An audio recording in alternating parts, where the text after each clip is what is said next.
Alors, ça c'est une linotype. Alors,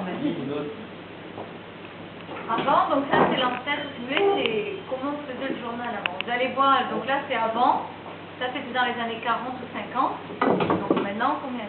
Alors, cette machine, si vous voulez, la personne avait un clavier avec les lettres et toutes les formes qui existent de lettres. Il y avait les minuscules, les majuscules, et accents aigus, accents graves, et accents circonflexes, etc. Donc, si vous voulez, il tapait les lignes. C'est un journal, donc il tapait sa ligne. Maintenant, dans ces casiers, il y avait ces petites choses-là qui représentaient chacun une lettre par rapport aux dents et tout ça. Par exemple, celui-là que j'ai pris là, c'est un W. D'accord? C'est marqué sur le côté, hein, la lettre. Donc après, ça faisait toute une petite rangée comme ceci. Et après, il y a quelque part par là, il y a le plomb en fusion qui va couler donc cette ligne. Donc la ligne, vous la retrouvez là, sur ce marbre-là, ça s'appelle un marbre. Donc vous voyez que les lignes sont faites d'un seul bloc.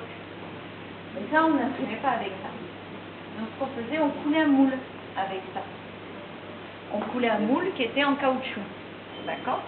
Après, dedans, on recoulait une plaque qui était beaucoup plus fine et plus souple, qu'après on pouvait installer sur les rotatives. Et là, voilà la plaque. Alors, la différence par rapport à maintenant, c'est qu'on a tout. C'est que la plaque, là, est en relief, alors que maintenant, on n'est plus en relief. C'est gravé au laser. Donc là, mais c'est le même principe. On met sur le cylindre et on tourne avec le papier. D'accord? Là, si vous voulez, c'est en négatif. C'est-à-dire la plaque est à l'envers. Alors que maintenant, on imprime en positif. C'est-à-dire que la plaque, on l'imprime en positif, on peut lire dessus.